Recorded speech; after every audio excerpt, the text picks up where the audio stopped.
लेकिन इस काल में महत्वपूर्ण परिवर्तन हुए हैं, इस बात से सभी इतिहासकार सहमत हैं। और इसी बदलाव के फलस्वरूप ही लोगों के जीवन में सार्वजनिक और निजी दोनों पृथक क्षेत्रों में अलग अलग भूमिकाओं का एक तरीके से सृजन हुआ, अलग अलग भूमिकाओं का निर्माण हुआ, सार्वजनिक और निजी। सार्वजनिक क्षेत्र या भूमिका की यदि हम बात करें तो उससे तात्पर्य है सरकार के कार्य क्षेत्र में या औपचारिक धर्म के क्षेत्र में, जबकि निजी जीवन का अर्थ है परिवार और अपने व्यक्तिगत धर्म से। देखिए, दोनों बातें बिल्कुल अलग हैं। ऐसी सोच मध्यकाल में नहीं थी। ये तो पुनर्जागरण के काल में हम इस तरीके का व्यक्ति का दो आयामी विकास हम देखते हैं, एक सार्वजनिक क्षेत्र में और एक निजी क्षेत्र में।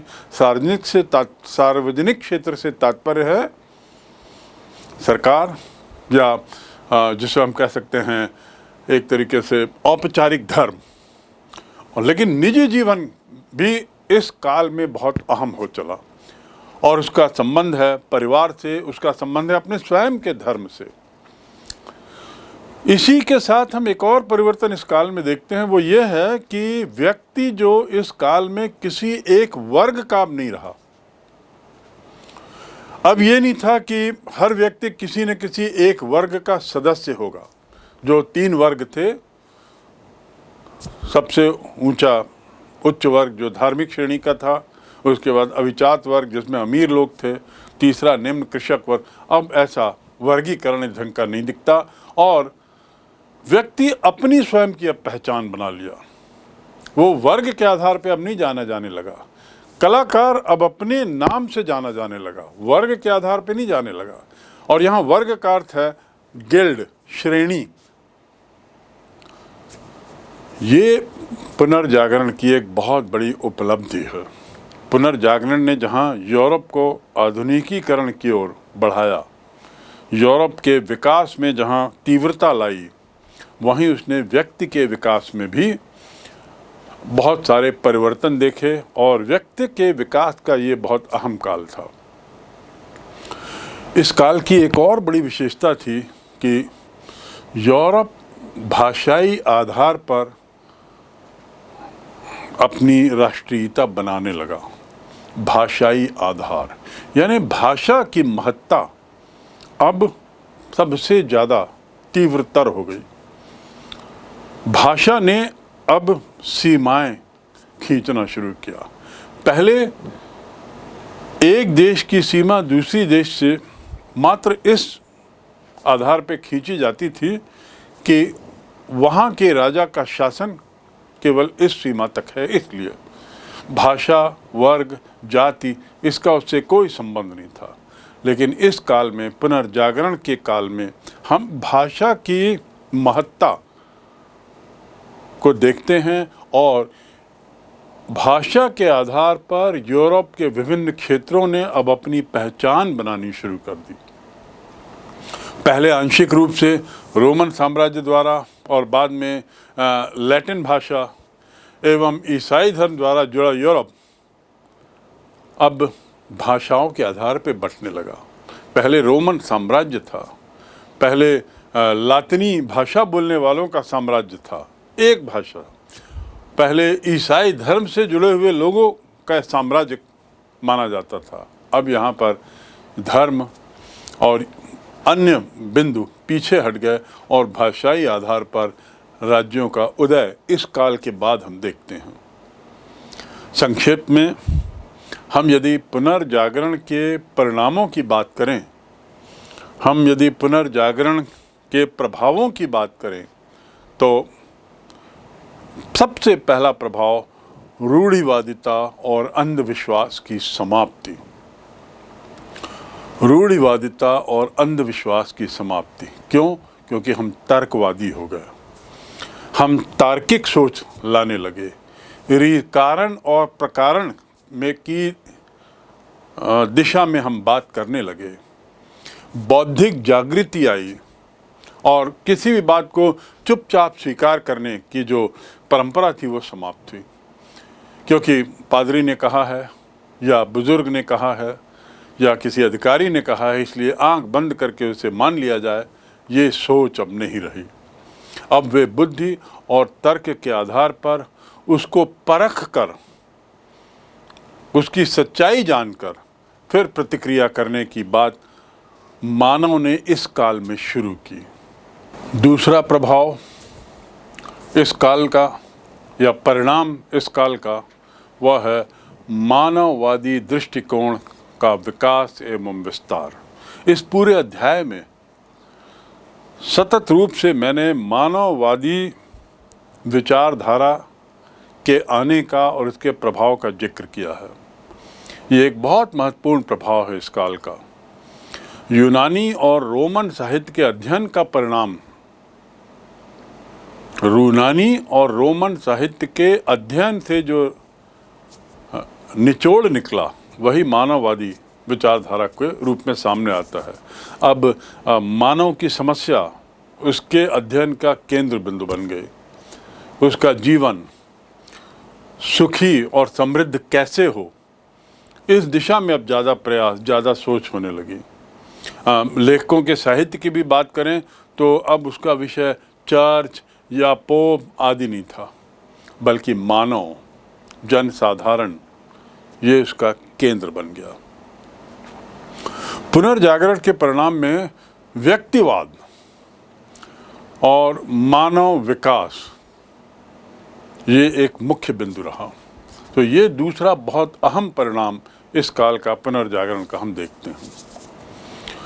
तीसरा परिणाम था शिक्षा का प्रचार और प्रसार। जैसे ही प्रिंटिंग प्रेस आया, अनुवाद हुए, तो लैटिन भाषा जो एक तरीके से कठिन थी, लैटिन भाषा जो थोड़ी एक क्लासिक भाषा थी, उसका स्थान पीछे हो गया, इसकी उपेक्षा शुरू हो गई और जन सामान्य द्वारा बोली जाने वाली भाषा से संबंधित साहित्य, उस भाषा से संबंधित शिक्षा, उस भाषा से संबंधित जानकारियों का विस्तार हुआ। परिणाम क्या हुआ कि इसने शिक्षा के विकास में एक अहम भूमिका निभाई। इसी कारण तो आने वाले समय में भाषा के आधार पर यूरोप में नए राष्ट्रों का उदय हुआ। राष्ट्रभाषा, राष्ट्र साहित्य जैसी बातें अब प्रारंभ हुई और शिक्षा का विकास बड़ा तीव्र हो चला। ये पुनर्जागरण का ही परिणाम था। चौथा परिणाम पुनर्जागरण का धर्म सुधार का आंदोलन। तर्क ने अंधविश्वास का स्थान ले लिया। पूर्ण समर्पण ने प्रश्न वाचक सोच का स्थान ले लिया। पूर्ण समर्पण अब हट गया और प्रश्नवाचक सोच सामने आई। इस आलोचनात्मक दृष्टिकोण का परिणाम यह था कि जनता के सामने पोप और चर्च और उसकी जितनी भी अनियमितताएं, बुराइयां, भ्रष्टाचार, ये सब उजागर हुए। विद्वानों ने अपने लेखों के माध्यम से भी प्रिंटिंग प्रेस की सुविधा का भरपूर उपयोग किया और ये जो सब बेकार बातें सामने आ रही थी धर्म के नाम पर, इसका उन्होंने दूर दूर तक इसे लोगों तक पहुंचाया और अब लोगों के मन में चर्च के प्रति जो श्रद्धा थी वो अब बिल्कुल कतई वैसी नहीं रही और इसीलिए विरोध दिनों दिन बढ़ा। मार्टिन लूथर जैसे लोग सामने आए और अंततः रोमन कैथोलिक चर्च और पोप के खिलाफ जन आक्रोश बढ़ता जाता है और धर्म सुधार आंदोलन और फिर उसके बाद प्रोटेस्टेंट धर्म सामने आता है। ये एक बहुत बड़ा परिणाम या प्रभाव इस काल का है। पांचवा प्रभाव हम इतिहास में देखते हैं। पुनर्जागरण का ही ये प्रभाव था कि जनता के मन में इतिहास को लिखने की, इतिहास को पढ़ने की एक नई रुचि पैदा होती है। मध्यकाल के पूर्व के काल का गहन अध्ययन प्रारंभ होता है। पूर्व के काल को रेस्टोर करने की, पुनर्स्थापित करने की, पुनर्जीवित करने की एक नई लगन सामने आती है। और इसलिए क्या होता है कि पुनर्जागरण के पहले गेटे और हूणों के आक्रमण ने प्राचीन और मध्यकालीन इतिहास के बीच में जो एक खाई बना दी थी, जो अब समाप्त हो गई। वो खाई किस रूप में थी? क्योंकि मध्यकाल के बारे में किसी भी तरह की कोई जानकारी नहीं थी और मध्यकाल के लोगों ने उसके पूर्व के काल की सभी पूरे इतिहास को उन्होंने नष्ट कर दिया था। तो अब ये जो इतिहास के प्रति नया समर्पण जो पनपा, इतिहास के प्रति जो नई रुचि जागी, उसका परिणाम ये हुआ कि जो गैप है इतिहास में वो अब भरा जा चुका है। अगली उपलब्धि या अगला प्रभाव परिणाम वह था कि इस काल ने नए उपनिवेशों का जन्म देखा। पुनर्जागरण के फलस्वरूप क्या हुआ? नई नई खोजें हुई। नई खोजें वैज्ञानिक क्षेत्र की तो ठीक हैं, इसके अलावा नई नई जमीन, नई नई जगहों की खोज हुई, जिसमें अमेरिका कोलंबस, नए नए प्रदेशों की खोज हुई। अमेरिका की खोज कोलंबस ने की। वास्को डी गामा भारत पहुंचा। ऐसे ही मैगेलन ने पूरी दुनिया की परिक्रमा की। इन्होंने काफ़ी महत्वपूर्ण योगदान दिया और इसका परिणाम क्या हुआ? इन्होंने नई नई जमीन खोजी और जो ये जमीनों पर उस देश के राजा का एक तरीके से अधिकार हुआ और यहीं से उपनिवेशवाद अपने आधुनिक रूप में सामने आता है। यहीं से यूरोप के देश साम्राज्यवादी विचारधारा को बढ़ाते हैं। पुर्तगाल, स्पेन, हॉलैंड, इंग्लैंड, ये ऐसे कुछ देश थे जिन्होंने उपनिवेशवाद को काफ़ी बढ़ावा दिया और नए नए क्षेत्रों पर अपना कब्जा बनाया।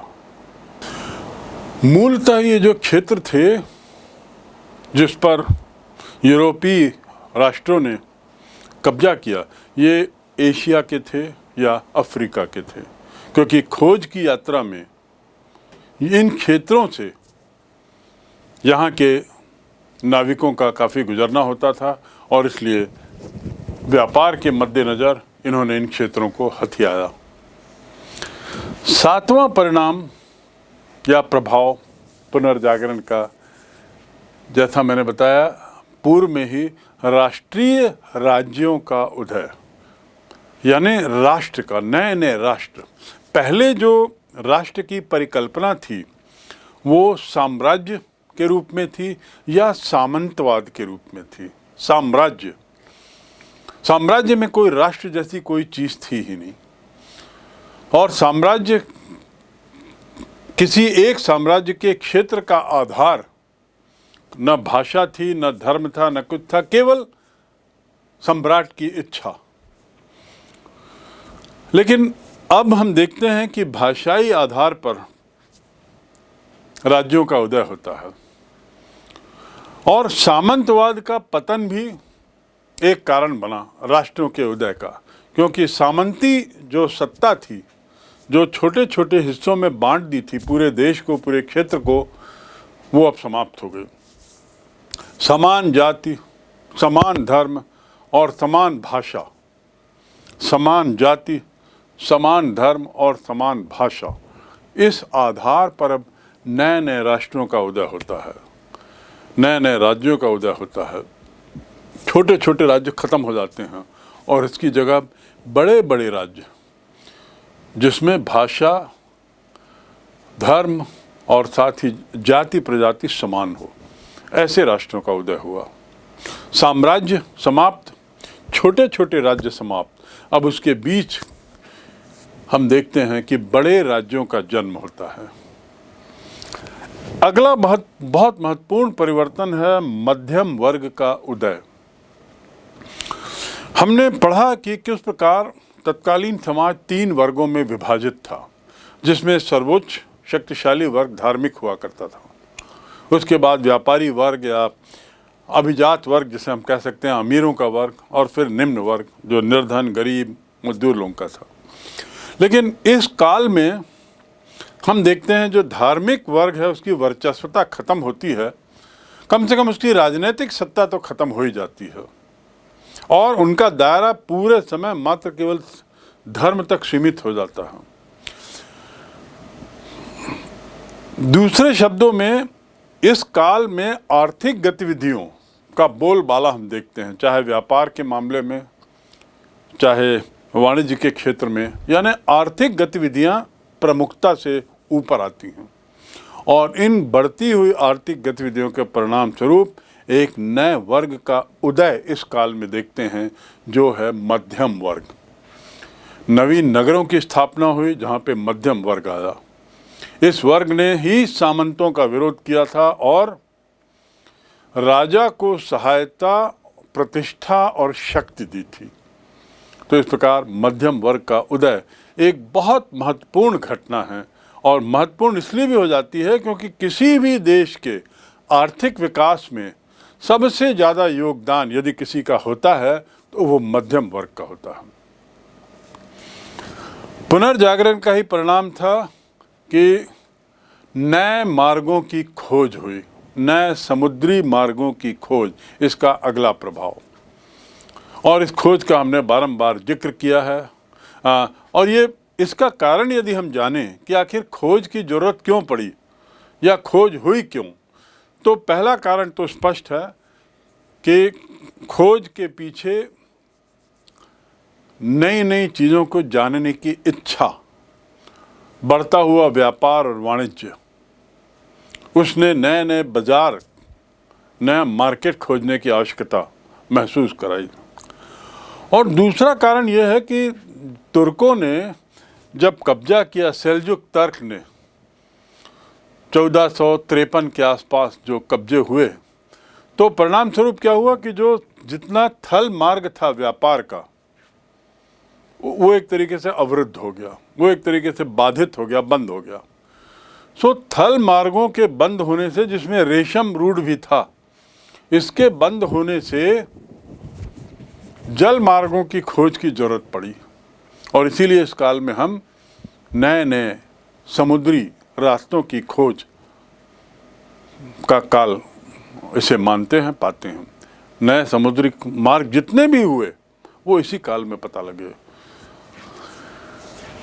10वां बिंदु कला पे प्रभाव, जिस पर मैंने विस्तार से आपको बताया है कि कला पर क्या प्रभाव पड़ा। स्थापत्य कला, चित्रकला, संगीत, मूर्तिकला के क्षेत्र में बहुत सारे शिल्पकार, कलाकार हुए। लियोनार्डो दा विंसी, रफाल, उसके बाद माइकल एंजेलो आदि आदि। 11वां प्रभाव साहित्य के क्षेत्र में। साहित्य का बहुत अच्छा विकास हुआ क्योंकि प्रिंटिंग प्रेस आया। साहित्य का बहुत अच्छा विकास हुआ क्योंकि अरबियों ने अनुवाद किए, और ऐसे अरबियों के साहित्य का, अरबों के साहित्य का अनुवाद भी रोमन यूनानी भाषाओं में हुआ। साहित्य का विकास हुआ क्योंकि राष्ट्रीय भाषा का विकास हुआ, जैसे इंग्लैंड में अंग्रेजी, फ्रांस में फ्रेंच, स्पेन में स्पेनिश आदि आदि, सो इटली में इटालियन। तो इन राष्ट्रीय भाषाओं के विकास से के कारण भी साहित्य का विकास होता है। कुल मिलाकर हमने देखा कि किस प्रकार पुनर्जागरण का काल, वर्तमान काल जिसे हम आधुनिक काल कहते हैं, उसकी नींव है। ये तो पुनर्जागरण के परिणाम थे कि जिसके बाद नए नए उद्योग आए, और ये स्वयं में हम कह सकते हैं कि नए उद्योगों की स्थापना, वैज्ञानिक खोजों के परिणाम स्वरूप नए नए प्लांट्स आदि जो आए, ये भी इसका एक प्रभाव ही तो होगा। तो ये 12वां प्रभाव बन जाता है, और इन सारे प्रभावों के परिणाम स्वरूप यूरोप आधुनिकता की ओर बढ़ जाता है। आधुनिक यूरोप का निर्माण होता है, आधुनिक यूरोप का प्रारंभ होता है, आधुनिक काल का प्रारंभ होता है। निष्कर्ष या संक्षिप्त में हम कहें तो इस काल की महत्ता के इस बात में है कि इस काल ने रूढ़िवादिता को समाप्त किया, अशिक्षा को समाप्त किया, उसके साथ अज्ञानता, सामंती प्रथा, इन सब पे अच्छी रोक लगाई। इस काल ने बौद्धिक जागृति को बढ़ावा दिया, नई सोच को बढ़ावा दिया, मानवतावाद जैसे नए विचार सामने आए। इस काल ने मानव के भौतिक जीवन, भौतिक सुख, उसकी ओर विशेष ध्यान दिया और इसी का परिणाम कि नए नए आविष्कार, नई नई खोजें, ऐसी खोजें जो आदमी के जीवन को सुखी बनाने में सफल साबित हों, इसका काल हम देखते हैं। विलासिता, सामान्य जनजीवन में विलासिता इसी काल का परिणाम थी। धार्मिक क्षेत्र में भी बहुत महत्वपूर्ण परिवर्तन हमने देखा जब नए नए विचारों का जन्म हुआ और नए नए सुधार हुए, प्रोटेस्टेंट विचारधारा सामने आई। नगर, फिर शहर, फिर महानगर, ये विचार भी या ये सच्चाई भी इसी काल में आई। इस तरह से हम कह सकते हैं कि पुनर्जागरण ने पूरे यूरोप में एक नए युग को जन्म दिया, एक नए काल को जन्म दिया और इसीलिए हम इसे रेनेसां काल कहते हैं। इस काल ने जहाँ व्यक्ति को उन्नति के लिए चढ़ाया, व्यक्ति को जहाँ ऊपर बढ़ाया, वहीं इस काल ने कुछ और क्षेत्रों में बहुत महत्वपूर्ण परिवर्तन देखे। यद्यपि ये परिवर्तन कुछ अच्छी दिशा में नहीं है। उदाहरण के लिए यद्यपि वैसे तो हम इसे आधुनिक काल कहते हैं, बौद्धिक विकास का काल कहते हैं, पर उन्नति के रास्ते में चढ़ते हुए वो अपने पीछे कुछ बुराइयां भी छोड़ रहा है जो आज बड़े स्पष्ट रूप से दिखाई देती हैं। और उन बुराइयों में एक तो है विकास की नई परिभाषा, जिसके तहत हम पर्यावरण के साथ खेल रहे हैं।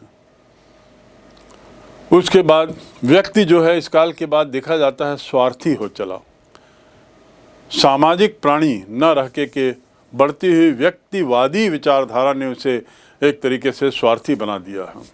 साथ ही उपनिवेशवाद ऐसी व्यवस्था को भी प्रोत्साहन मिला, पूंजीवादी विचारधारा पनपने लगी और उसके तहत मजदूरों का शोषण होने लगा। मजदूर वर्ग का तबका बहुत बड़ा एक सामने आया। लेकिन इन सब के बावजूद इस बात से हम इनकार नहीं कर सकते कि पुनर्जागरण का काल अंधकार से प्रकाश की ओर जाने वाला एक बहुत बड़ा कदम है। इन बुराइयों को जिसका मैंने जिक्र किया, इनको ध्यान में रखते हुए यदि हम और आगे बढ़ें, जैसा कि सजीव मानव सतत रूप से प्रयास कर रहा है, तो निश्चित रूप से हम अंधकार से काफ़ी आगे बढ़ चुके हैं प्रकाश की ओर। पुनर्जागरण के महत्व को जानने के बाद, बदलती हुई परंपराओं को समझने के बाद, उसके परिणामों को जानने के बाद, एक नज़र, सरसरी नज़र कुछ ऐसे बिंदुओं पर जिसके बिना इस अध्याय की चर्चा मायने नहीं रखती। पहला, नगर राज्यों या नगरों का उदय। दूसरा बिंदु कि नगर के लोग गांवों को अब थोड़ा हीन दृष्टि से देखने लगे, यानी अपने को सभ्य मानने लगे। तीसरा बिंदु, मुद्रण का आविष्कार, इस काल की विशेषता। चौथी बात कि रेनेसां शब्द का प्रयोग इस काल के लिए होता है, पुनर्जागरण। पांचवा बिंदु, सौर मंडल का बदलता विश्वास कि पृथ्वी अब चारों ओर घूमती है। और इस प्रकार धर्म पर कठोर चोट, चर्च पर कठोर चोट। अगला बिंदु विश्वविद्यालयों की स्थापना इस काल में देखी गई।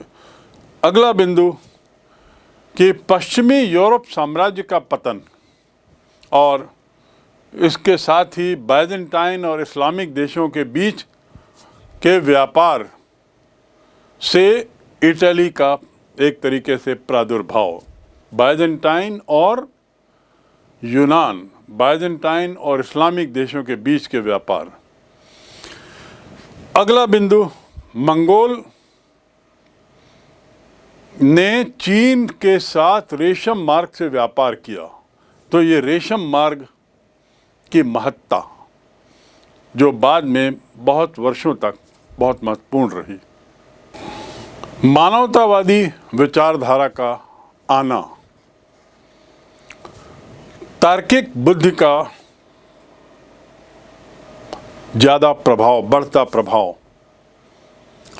प्लेटो, अरस्तु जो एक तरीके से लुप्त हो चुके थे, उनका वापस स्थान पाना। प्लेटो को अरबी भाषा में अफलातून कहते हैं, प्लेटो को अरबी भाषा में अफलातून और अरिस्टोटल को अरस्तु।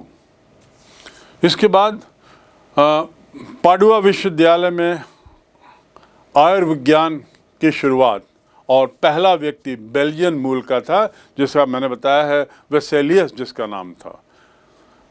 आयुर्विज्ञान। यथार्थता अगला बिंदु, यथार्थवाद। उसके बाद गुटेनबर्ग, छापा खाने की शुरुआत और छापे खाने के आविष्कार से हुए नए प्रभाव। अगला बिंदु धर्म का घटता हुआ नियंत्रण समाज पर। उसके बाद राष्ट्रों का भाषाई आधार पर उदय।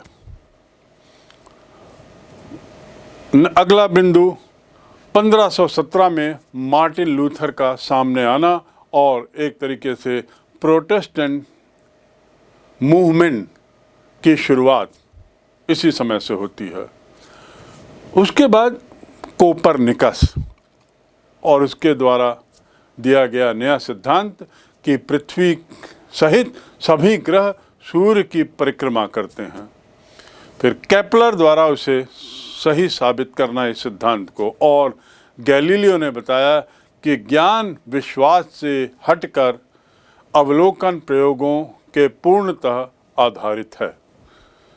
ये मूलतः ये सारे बिंदु, जब भी हम पुनर्जागरण की बात करें तो पुनर्जागरण का विचार आते ही ये जो 18-19 बातें हैं ये किसी भी पाठक के मन में आना चाहिए, और इसलिए ये आवश्यक था कि इसे अंत में संक्षिप्त में एक बार पुनः दोहरा दिया जाए।